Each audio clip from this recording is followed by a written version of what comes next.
हाय दोस्तों, कैसे हैं आप सब। अ, उम्मीद कर रहा हूँ बहुत अच्छे होंगे। जैसा कि आपको पता है कि हमने भारतीय अर्थव्यवस्था शुरू किया था और उसमें 2 चैप्टर हम पूरे कर चुके हैं, ठीक है। एक चैप्टर था जिसमें हमने अ, अ, अर्थव्यवस्था क्या होती है और राष्ट्रीय आय का मापन कैसे करते हैं, जीडीपी, जीएनपी, एनएनपी, प्रति व्यक्ति आय आदि के बारे में बात किया था। और जो दूसरा चैप्टर था वो था हमारा मुद्रा एवं बैंकिंग सिस्टम, तो उसको भी हमने ख़त्म कर दिया था। आज मैंने सोचा कि क्यों ना हम जो पढ़ा है उसको प्रश्नों के माध्यम से एक बार चेक करें कि कितना समझा है। और ये मैंने प्रश्न डिजाइन किए हैं ये, ठीक है। ये संभावित प्रश्न होंगे ताकि आपकी जो समझ होगी वो कितनी विकसित हुई है, एक तो ये जान पाएंगे हम। और दूसरी चीज़, एक बार रिवीजन भी हो जाएगा, ठीक है। तो इसमें कुछ 12-15 प्रश्न के आसपास मैंने ऐड किए हैं। देखते हैं कि आपने कितना समझा है। इसमें कुछ प्रश्न यूपीएससी की पीवाईक्यू भी हैं और बाकी कुछ अपने प्रश्न हैं हमारे। तो आइए देखिए, शुरू करते हैं। ये जो फर्स्ट क्वेश्चन है हमारा वो डेप्रीसिएशन से है, ठीक है। मूल्य ह्रास से जीडीपी जीएनपी में हमने पढ़ा था कि डेप्रीसिएशन होता है। थोड़ा मैं आपको समझाता हूँ डेप्रीसिएशन वापस से क्या होता है, फिर आप प्रश्न पे आइएगा। देखिए, बताया था कि जब हम उत्पादन करते हैं किसी भी चीज़ का, तो उस उत्पादन में जो हमारी मशीनरी होती है, ठीक है, मशीन से या, ठीक है, ऐसी चीज़ें जो फिक्स्ड पूंजी है, ठीक है, जो हमारी पूंजीगत वस्तुएं होती हैं, उनमें कुछ ना कुछ घिसावट होती है, टूट फूट होती है। घिसावट हो गई, टूट फूट हो गई, तो उन घिसावट या टूट फूट की जो कीमत होती है, ठीक है, ये क्यों होती है? ये सतत प्रक्रिया होती है, अर्थात ये कीमत घटती रहती है। क्यों टूट फूट हुई है? क्योंकि हमने उसको उत्पादन में यूज किया है। तो इसी को हम क्या कहते हैं? डेप्रीसिएशन कहते हैं, या मूल्य ह्रास करते हैं, कि अर्थात उसकी कीमत में कमी आ गई। जैसे आपने एक कपड़े बनाने की मशीन खरीदी और उसने जो आपने एक शर्ट बनाई होगी, तो कुछ ना कुछ मशीन में घिसावट हुई होगी, तो उस घिसावट को ही हम क्या कहते हैं? डेप्रीसिएशन कहते हैं। और ये एक सतत प्रक्रिया है, अर्थात इसको प्रतिवर्ष काटा जाता है। तभी हम जीडीपी में से जो जीडीपी होती है उसमें जब हम माइनस कर देते हैं किसको? डेप्रीसिएशन को, तो जाकर हमारा आ जाता है एनडीपी, यानी नेट डोमेस्टिक प्रोडक्ट। तो इसी से संबंधित प्रश्न दिया है। अब आइए देखते हैं इसका उत्तर क्या प्रश्न है, और फिर आप भी देखिए, आप भी इसका उत्तर कमेंट में दे सकते हैं अगर आपको समझ में आता है तो। देखिए क्या दिया है कि मूल्य ह्रास अप्रत्याशित या अचानक हुई क्षति के रूप में परिभाषित किया जाता है। तो ऐसा तो नहीं है, अभी मैंने बताया कि यह एक सतत प्रक्रिया है। अचानक क्षति का अर्थ हुआ कि जैसे अचानक फायर एक्सीडेंट हो गया या किसी एक्सीडेंट की वजह से जो क्षति होती है उसके रूप में परिभाषित करते हैं। तो ऐसा नहीं है। जो हमारी पूंजीगत वस्तुएं होती हैं उत्पादन प्रक्रिया में, उनमें जो हुई क्षति है और या टूट फूट है, उसके रूप में परिभाषित किया जाता है, और यह एक सतत प्रक्रिया है। तो ये हमारा स्टेटमेंट तो रॉन्ग है, ये अचानक क्षति नहीं है। दूसरा, यह एक सतत प्रक्रिया है जिसका पालन वास्तविक उत्पादन तथा मूल्य की गणना करते समय किया जाता है। तो बताया मैंने आपको कि जीडीपी गणना करते समय हम इसको ध्यान में रखते हैं, ठीक। तो ये स्टेटमेंट हमारा सही है और ये हमारा रॉन्ग है। तो कौन सा सही हो गया? हमारा कथन 2 सही है, तो बी ऑप्शन करेक्ट है, ठीक। आइए अब देखिए दूसरा प्रश्न है हमारा। क्या दिया है? किसी देश की आर्थिक सीमा के अंतर्गत क्या क्या आता है, ठीक है।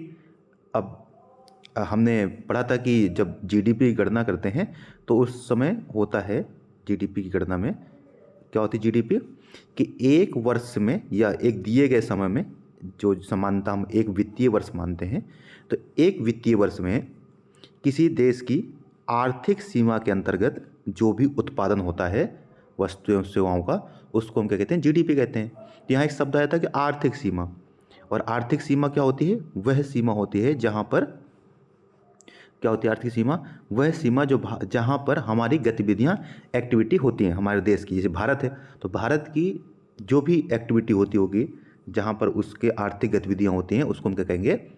उस देश की सीमा कहते हैं, ठीक है, आर्थिक सीमा।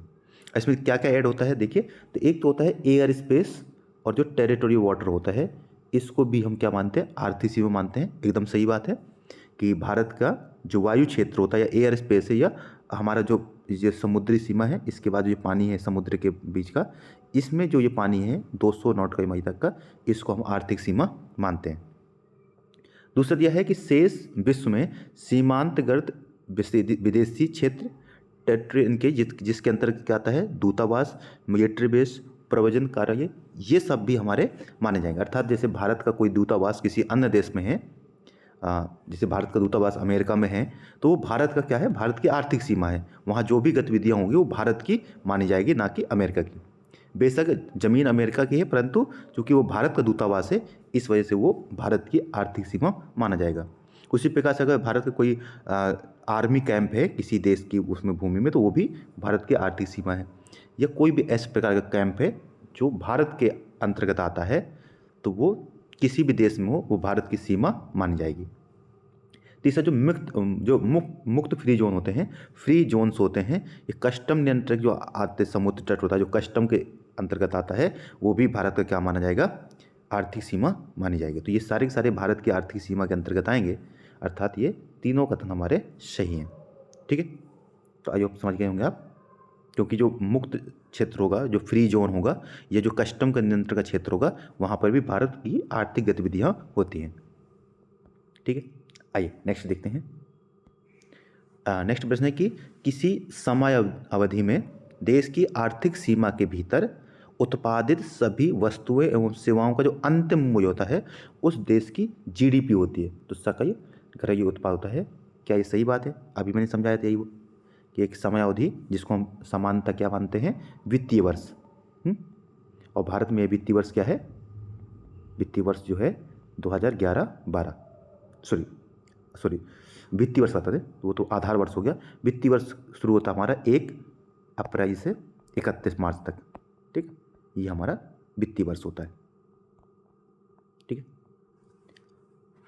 दूसरा, अमेरिका की कंपनी द्वारा भारत में किया गया उत्पादन अमेरिका की जीडीपी का हिस्सा है। तो यही तो समझना है कि अगर अमेरिका की कंपनी है और वह भारत में उत्पादन करती है, तो वह भारत की जीडीपी मान जाएगी, ना कि अमेरिका की, क्योंकि भारत की सीमा के अंदर, भारत की आर्थिक सीमा के अंदर उत्पादन हो रहा है। इस वजह से वह भारत का जीडीपी होगी, ना कि अमेरिका की। तो वह इंडिया की जीडीपी मानी जाएगी। किसकी? इंडिया की। कंपनी बेशक अमेरिका की है, परंतु वह जीडीपी भारत की होगी। हाँ, अगर यह जीएनपी कहे, नेशनल प्रोडक्ट, जीएनपी, वह अमेरिका का होगा, ना कि जीडीपी। उसी प्रकार अगर अमेरिका की कंपनी कोई भारत की कंपनी जो है वो अगर अमेरिका में स्थापित है, तो वह अमेरिका की जीडीपी मानी जाएगी। तो दूसरा स्टेटमेंट हमारा रॉन्ग हो गया, है ना? समझ गए कि क्योंकि वह भारत का जीडीपी होगा, ना कि अमेरिका, क्योंकि वह भारत की आर्थिक सीमा में गतिविधियाँ कर रही है। ठीक है, तीसरा कह रहा है कि जीडीपी की गणना करते समय मध्यवर्ती वस्तुओं की गणना नहीं की जाती। तो ये तो सही बात है, एकदम समझाया था कि सपोज ब्रेड है, तो जो ब्रेड बनाने में यूज हुआ हुआ आटा, तो आटे की जो कीमत रही होगी, जैसे आटा 10 रुपये का था और इससे बना ब्रेड, तो ब्रेड हो गया 15 रुपये। तो अब ये जो 10 रुपये वो ब्रेड में भी ऐड हो चुका है, यानी कि ये 10 रुपये ऑलरेडी ब्रेड में 15 रुपये में ऐड है। तो इसको दोबारा हम अगर इसको जोड़ते हैं, तो ये दोहरी गणना हो जाएगी। क्या हो जाएगी? दोहरी गणना हो जाएगी। और दोहरी गणना से बचने के लिए हमें ये मध्यवर्ती वस्तुओं को ऐड नहीं करते हैं, अंतिम वस्तु जो होती है उसी की गणना की जाती है। तो ये भी हमारा स्टेटमेंट सही है। तो कितने सही होंगे? देखिए, फर्स्ट स्टेटमेंट सही था, परिभाषा एकदम सही थी, तीसरा स्टेटमेंट सही था, और हमारा सेकंड स्टेटमेंट रॉन्ग है। तो हम कह सकते हैं कि हमारे कथन, जो 2 कथन हैं वो एकदम सही हैं और एक कथन हमारा रॉन्ग है। ठीक है, अब आइए चौथा प्रश्न देखिए। ये भी कुछ आपका समझ मतलब के आधार पर, जो आपके अंडरस्टैंडिंग पे बेस्ड क्वेश्चन है, यानी इस पर रटना नहीं है। देखिए क्या दिया है, ये भी जीडीपी राष्ट्रीय आय का हिस्सा किसको माना जाएगा, कि भारत की राष्ट्रीय आय का हिस्सा है। तो कह रहे टाटा कंपनी द्वारा, अच्छा यहाँ हम राष्ट्रीय आय से संबंध बात करें तो हम यहाँ पे जीडीपी की बात कर रहे हैं। थोड़ा सा ये भी ध्यान रखना है कि हम यहाँ पे जीडीपी की बात कर रहे हैं। ठीक है, भारत की राष्ट्रीय आय में क्या होगा। ठीक है, जैसे टाटा कंपनी द्वारा यहाँ जीडीपी नहीं, हाँ जीएनपी की बात कर रहे हैं, थोड़ा सा समझते हैं। राष्ट्रीय आय जब भी बात करते हैं तो भारत की जो आय है, आमदनी है, उसकी जीएनपी की बात कर रहे हैं, ठीक है, जिसको हम क्या कहेंगे, ग्रॉस नेशनल प्रोडक्ट। तो यहाँ हम जीएनपी की बात कर रहे हैं, ठीक है। अब आप इसको हिसाब से प्रश्न का उत्तर दीजिएगा। कह रहे टाटा कंपनी द्वारा अमेरिका में किया गया उत्पादन, तो ये सही है कि अगर अमेरिका में भारत की कंपनी उत्पादन करती है तो वो भारत का जीएनपी है। जीडीपी किसका है, अमेरिका का है, परंतु जीएनपी किसका है, भारत का है, ठीक है, ये तो सही है। भारतीयों द्वारा विदेश से भेजा गया प्रेषण, ये भी भारत की राष्ट्रीय आय है, क्योंकि भारत के पास पैसा आया है। यहाँ राष्ट्रीय आय मतलब भारत के पास कितना पैसा आ रहा है। तो अगर टाटा कंपनी अमेरिका में उत्पादन करती है तो उसकी जो आय होगी वो भारत की जीएनपी होगी। जो भारतीय विदेश में रहते हैं अगर वो भी अपनी आय भेजते हैं तो वो भी भारत की जीएनपी यानी राष्ट्रीय आय का हिस्सा माना जाएगा। जापान की कंपनी अगर भारत में है तो वह जापान की राष्ट्रीय आय है, ना कि भारत की राष्ट्रीय आय है, तो ये उत्पादन नहीं माना जाएगा क्योंकि यह जापान की कंपनी है। विदेश से प्राप्त निव्वय साधन आय, ये भी हमारे जीएनपी का या राष्ट्रीय आय का हिस्सा माना जाएगा, क्योंकि जीएनपी होता है, जीएनपी बराबर होता है जीडीपी,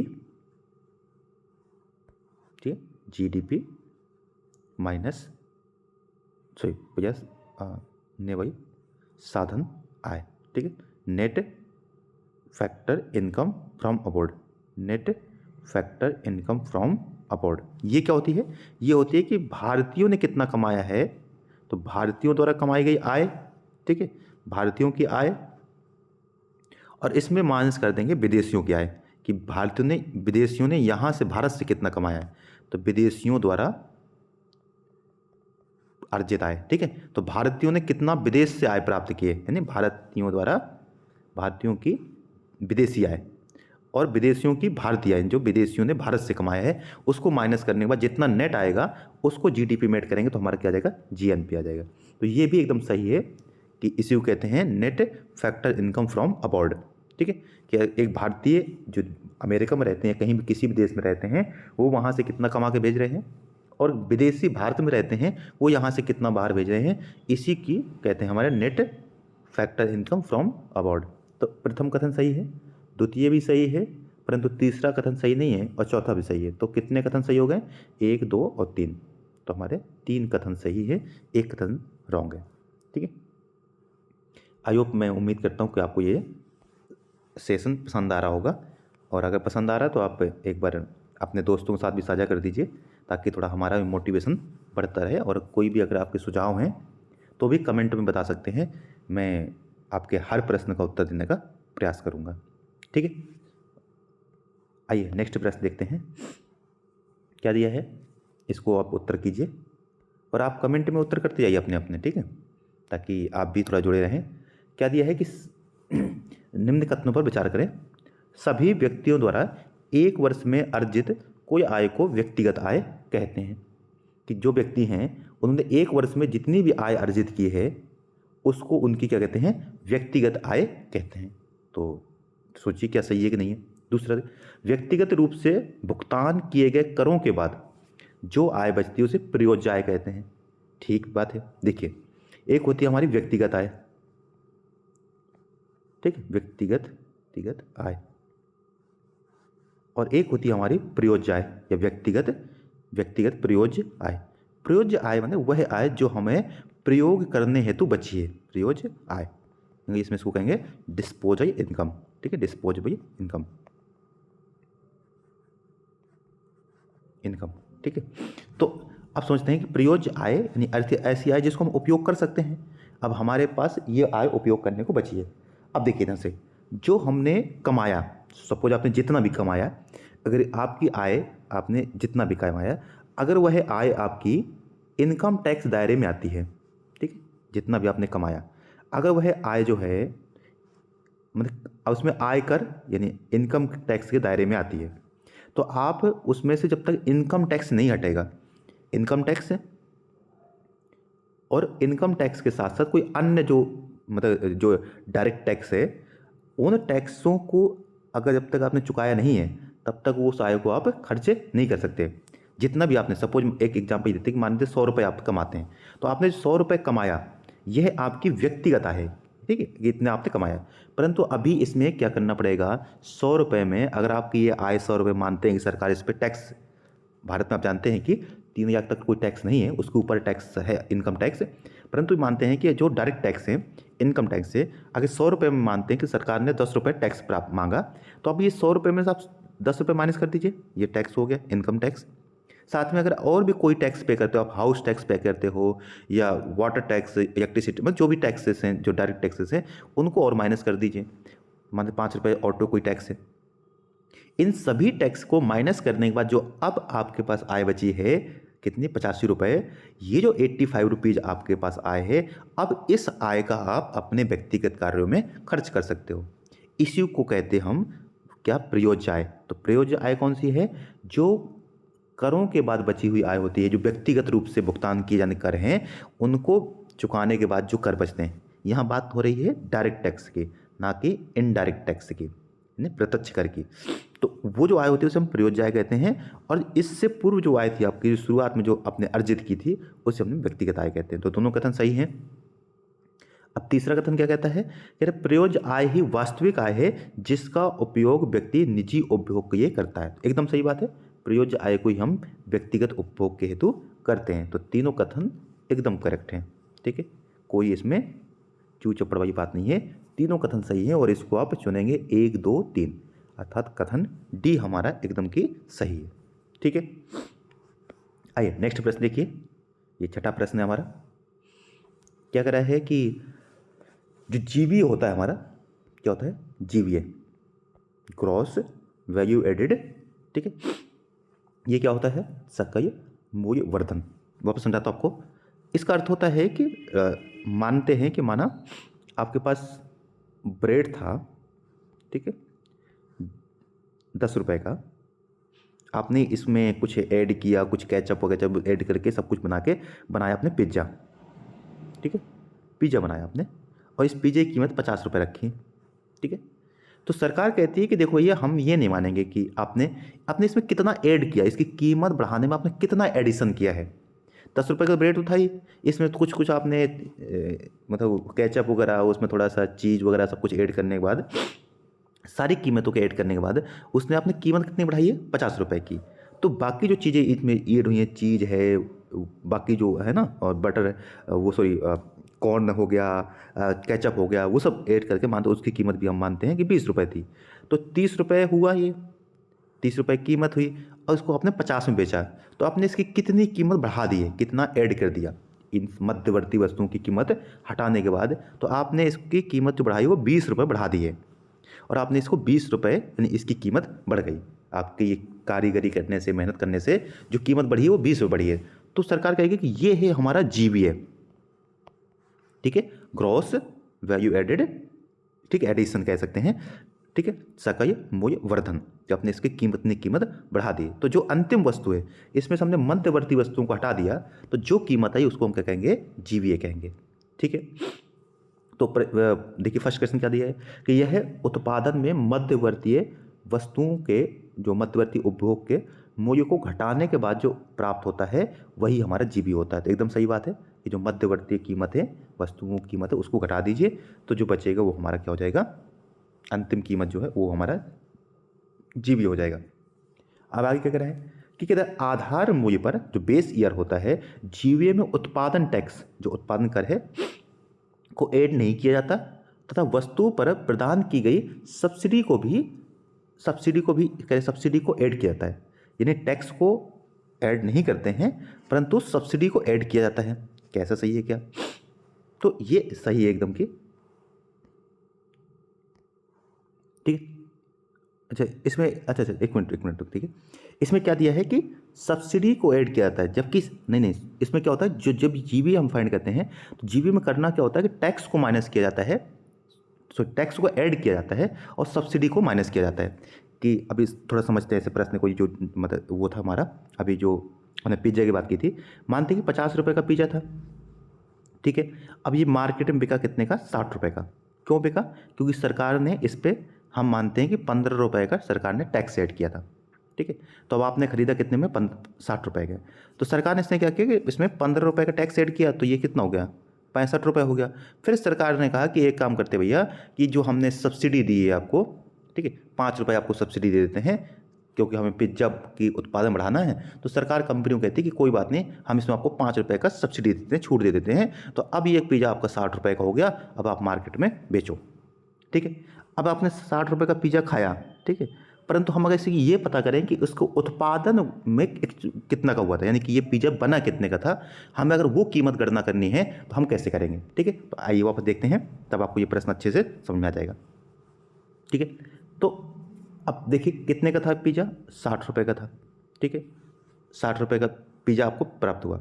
इसमें सरकार ने टैक्स कितने का दिया था, तो टैक्स इसमें दिया था ₹15 का, तो इसमें ₹15 का टैक्स माइनस कर दीजिए, ठीक है। तो अब ये कितने का आ जाएगा, ये आ गया ₹45 का। अब इसमें जो जीडीपी है ₹5, सॉरी क्या है, सब्सिडी, उसको ऐड कर दीजिए, तो ये कितना आ गया, ₹50। तो वापस आ गया ना ₹50 का। तो हमने क्या किया, टैक्स को इसमें माइनस कर दिया और उसमें सब्सिडी को जोड़ दिया। तो कह रहा आधार मूल्य पर जीवीए में उत्पादन कर को ऐड नहीं किया जाता तथा वस्तु पर प्रदान की सब्सिडी को ऐड किया जाता है। तो सब्सिडी को ऐड नहीं करते, ये उल्टा दिया हुआ है, टैक्स को ऐड नहीं करते हैं, टैक्स को ऐड करते हैं, सब्सिडी को माइनस करते हैं, तब जाके वास्तविक कीमत आती है। तो ये चीज़ें थोड़ा इसका अपोजिट दिया है, सब्सिडी को माइनस करते हैं और टैक्स को ऐड करते हैं, ठीक है। तो दूसरा कथन रॉन्ग है। अब आइए तीसरा कथन देखिए,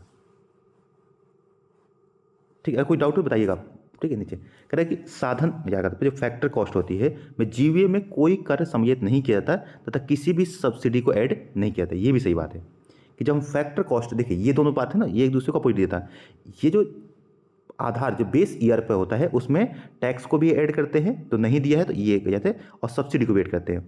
जबकि जो फैक्टर कॉस्ट होती है हमारी जीवीए एट फैक्टर कॉस्ट, इसमें ना तो टैक्स को ऐड किया जाता है और ना ही सब्सिडी को। हाँ, ये अब बात है यहाँ से एकदम की सही हो रही है।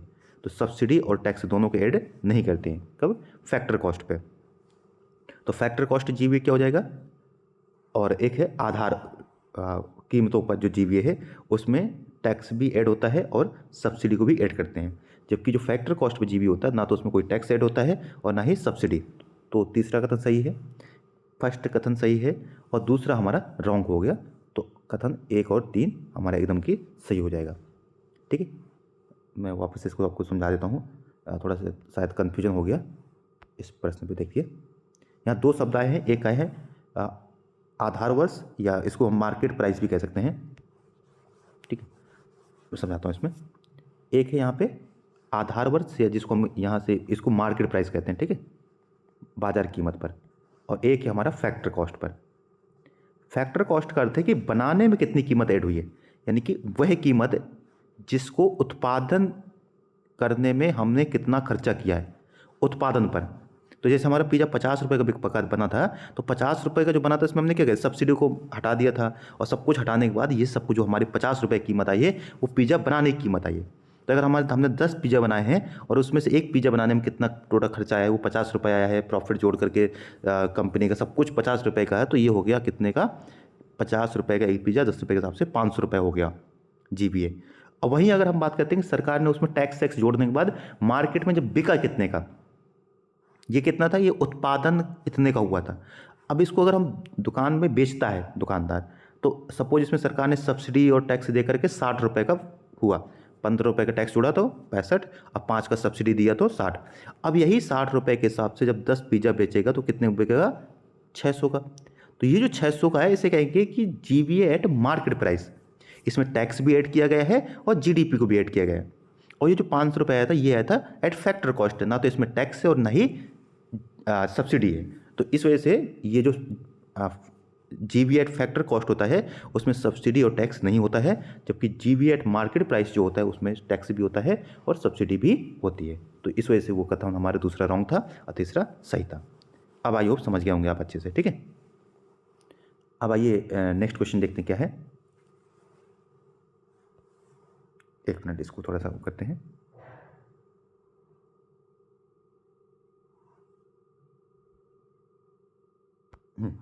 देखिए ये क्या दिया है, मानव विकास सूचकांक के बारे में निम्न कथनों पर विचार करिए, ठीक है। देखिए एक बार कथन, देखिए क्या दिया है, कह रहा है कि जन्म के समय जीवन प्रत्याशा, ठीक है। तो क्या ये सही है? देखिए कि जन्म के समय जीवन प्रत्याशा होती है कि नहीं होती। तो हाँ, ये मानव विकास सूचकांक का एक घटक है कि जन्म के समय जीवन प्रत्याशा कितनी है, ठीक है, लाइफ एक्सपेक्टेंसी कितनी, वो ऐड किया जाता है। फिर है कि स्कूली शिक्षा के दौरान कितने वर्ष, औसत कितने वर्ष तक, यानी एक छात्र अपने औसत कितने वर्ष व्यतीत करता है शिक्षा में। तीसरा है स्कूली शिक्षा के अपेक्षित वर्ष, कि कितना अपेक्षित है, हमारी एक्सपेक्टेड है कितने वर्ष तक उसको होना चाहिए, और औसत उसने कितने बिताए हैं। तीसरा है प्रति व्यक्ति राष्ट्रीय आय जो है उसको भी माना जाता है कि पर कैपिटा इनकम कितनी है, ठीक है। ये चारों फैक्टर हमारे किसके हैं? मानव विकास सूचकांक के हैं। परंतु इसमें जो दिया है बाह्य मृत्यु दर दिया है, चाइल्ड मोर्टेलिटी रेट ये दिया है, ये जीबीए में ऐड नहीं करते हैं, इसको भूखमरी सूचकांक में इसको ऐड किया जाता है। तो ये कथन हमारा रॉन्ग हो गया। 1 2 3 4, ये 4 कथन हमारे सही है, ठीक है। तो ये आप समझ गए होंगे, ये तो सीधा प्रश्न था। आइए देखिए, अब ये हमारा एक मुद्रा से प्रश्न दिया है, करेंसी से, कि निम्न कथन एवं कारण पर विचार करें। कथन दिया है करेंसी एवं सिक्के फिएट मुद्रा होते हैं। तो करेंसी एवं सिक्के फिएट मुद्रा होते हैं। आइए एक बार समझते हैं फिएट मुद्रा वापस से क्या होते हैं, ताकि थोड़ा सा आप फिर इसका उत्तर दे पाए। मैं बताता हूँ, फिएट मुद्रा वो होते हैं जिसको सरकार जारी करती है। कौन जारी करती है? सरकार द्वारा जारी किए जाते हैं। सरकार अर्थात सरकार या उसकी संस्था, जैसे भारत में आरबीआई है जो हमारी नोट जारी करती है, और वहीं 1 रुपये के नोट और सिक्के कौन जारी करता है? तो फाइनेंस मिनिस्ट्री, ठीक है, फाइनेंस मिनिस्ट्री जारी करती है। तो ये जो दोनों ही जारी किया जाता है, चाहे नोट हो चाहे सिक्के हों, क्योंकि ये सरकार की जिम्मेदारी पे सरकार इसको वैध मुद्रा के रूप में जारी करती है कानून बना करके, इस वजह से इसको कहते हैं फिएट करेंसी। तो फिएट करेंसी कौन सी है? ऐसी करेंसी जो सरकार जारी करती है, जिसमें सरकार की वैधता होती है, और इसको कोई भी स्वीकार करने से मना नहीं कर सकता है, ठीक है। दूसरा, एक होती है फिड्यूसरी मुद्रा, फिड्यूसरी करेंसी। मैं बताता हूँ, फिड्यूसरी करेंसी वो होती है जो कि जिसके पीछे कोई वैधता नहीं है, अर्थात वो सिर्फ भरोसे पे स्वीकार की जाती है। जैसे चेक हो गया, डिमांड ड्राफ्ट हो गया, ये एक ऐसी करेंसी के रूप में है कि ये आप इसके किसी से स्वीकार करते हैं तो वो उसके भरोसे पर, ठीक है, आप इसको चेक को स्वीकार करने से मना कर सकते हैं। परंतु आप जो सिक्के या नोट हैं, इसको कोई भी व्यक्ति स्वीकार करने से मना नहीं कर सकता है। हाँ, परंतु एक चीज़ याद रखिएगा कि जैसे सिक्के हैं, एक सीमा से ज़्यादा सिक्के कोई भी व्यक्ति स्वीकार करने से मना कर सकता है। सिक्के यानी 1 रुपये, 2 रुपये, 5 रुपये, 10 रुपये का सिक्का है। माना कि आप एक कार खरीदने पहुंच गए, ठीक है, और कार के 1 रुपये के सिक्के लेके पहुंच गए, तो वो व्यक्ति, वो कार जो बेच रहा है, वो इन सिक्कों को एक्सेप्ट करने से मना कर सकता है, क्योंकि इसमें बहुत ज़्यादा समय और बर्बाद होगा, ऊर्जा बर्बाद होगी। तो वो 1 रुपये के सिक्के को स्वीकार करने से मना कर सकता है, ये नियम है, ठीक है। परंतु एक सीमा से, है ना, एक निश्चित सीमा से ऊपर अगर सिक्के कोई देता है तो उसको कोई व्यक्ति स्वीकार करने से मना कर सकता है, परंतु फिर भी वह फिएट करेंसी मानी जाएगी, ठीक है। तो आइए देखते हैं, जैसे प्रथम कथन क्या दिया है कि करेंसी एवं सिक्के फिएट मुद्रा होते हैं, एकदम सही बात है। कारण दिया है करेंसी एवं सिक्कों को सरकार के आदेश से जारी किया जाता है, तो ये भी सही है, और सही कारण भी है, इसी वजह से इसको फिएट करेंसी हम कहते हैं। तो कथन एवं कारण दोनों सही हैं, तथा कारण कथन की सही व्याख्या करता है, अर्थात हमारा कथन ए एकदम सही है, ठीक है। आइए देखिए 8वां प्रश्न हमारा क्या है। ये कहता है कि सहकारी बैंकों के बारे में निम्न कथनों पर विचार कीजिए, ठीक है। तो मुद्रा हो गया, अब हम बैंकिंग पे आ गए। कह रहे सहकारी बैंक उधार देते हैं और जमा स्वीकार करते हैं। तो बताया था सहकार के नियम पे काम करते ये बैंक, या अर्थात जो इनके सदस्य होते हैं उन सदस्यों से ही ये जमा स्वीकार करते हैं, और अपने सदस्यों को ये छोटे मोटे ऋण देते हैं, जैसे किसान हो गए, कुटीर उद्योग हो गए छोटे, इन सबको ये ऋण देते हैं। और भारत में इनके दोहरे नियमन का सिद्धांत है। एक तो आरबीआई इन पर नियंत्रण रखती है बैंकिंग अधिनियम 1949 के तहत, ठीक है, बैंकिंग विनियमन अधिनियम 1949 के तहत। और दूसरा है राज्य सरकारों को भी अपने कुछ संस्थाएं हैं, या सरकार के राज्य सरकारों को अपने कानून भी हैं, तो अर्थात इन पे दोहरा नियंत्रण है। तीसरा, नाबार्ड भी जो है वो भी इनको सहायता प्रोवाइड करता रहता है, ठीक है। इनको सहकारी बैंकों का एक शीर्ष निकाय है और इनको भी सहायता प्रदान करता है। ठीक है, तो आइए देखो जारी इसके बाद समझते हैं कि कौन सा कथन हमारा सही है।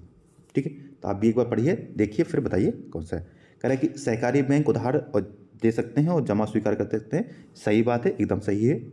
वे कृषि और संबद्ध गतिविधियों के वित्त पोषण और ग्रामीण और कुटीर उद्योगों के वित्त पोषण के उद्देश्य से स्थापित किए जाते हैं। तो ये भी एकदम सही बात है कि ग्रामीण विकास और कुटीर उद्योग और समावेशन के उद्देश्य से इसको वित्तीय समावेशन के उद्देश्य से स्थापित किए जाते हैं। तीसरा, कृषि राष्ट्रीय कृषि और ग्रामीण विकास बैंक जो नाबार्ड है भारत में सहकारी बैंकों का शीर्ष निकाय है। तो ये भी एकदम की सही है। सहकारी बैंक सदस्यों के रूप में नामांकित अपने परिचालन क्षेत्र के व्यक्तियों को इक्विटी जारी करके मौजूदा सदस्यों को अतिरिक्त इक्विटी शेयरों के माध्यम से शेयर पूंजी जुटा सकते हैं। तो ये भी सही है। इसका अर्थ हुआ कि जैसे सहकारी बैंक है तो वह अपने सदस्यों को क्या कर सकता है, अगर उसको और पूंजी चाहिए होगा तो अपने ही सदस्यों को अपनी हिस्सेदारी दे करके और उनसे पूंजी मंगवा सकता है कि हमें और पूंजी चाहिए। तो ये भी सही है। और ये दूसरा भी सही, तीसरा भी सही है, दूसरा भी सही है और हमारा प्रथम कथन भी सही है। अर्थात इसके बारे में सारे चारों कथन सही है। तो हमारा ऑप्शन डी एकदम करेक्ट हो जाएगा। ठीक है, नेक्स्ट देखिए, कह रहे गैर बैंकिंग वित्तीय कंपनियों के बारे में निम्न कथनों पर विचार कीजिए। ठीक है, तो आइए देखते हैं। एनबीएफसी जो है लोगों से मांग जमा स्वीकार कर सकती है, यहाँ है आ जाएगा, कर सकते हैं। दूसरा, ये संस्थाएं क्रेडिट कार्ड जारी नहीं कर सकते हैं। आइए देखते हैं। देखिए, NBFC non banking financial company जो होती हैं, एनबीएफसी ये वो संस्थाएं होती हैं जो ऋण प्रोवाइड करती हैं वित्तीय अवसंरचना को।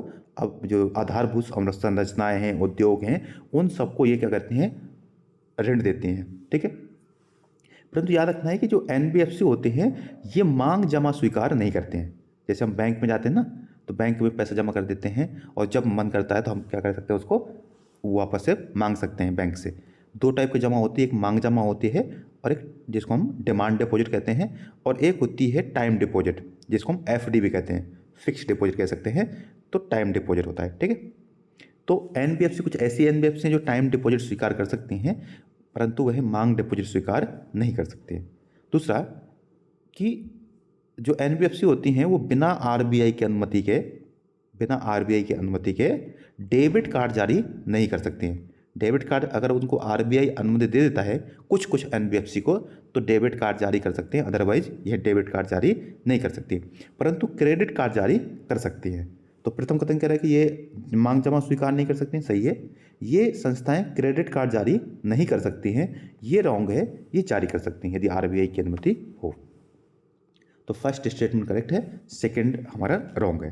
तो अर्थात ए हमारा कथन सही है। अब देखिए, इसी से संबंधित एक प्रश्न यूपीएससी ने पूछा था 2010 में।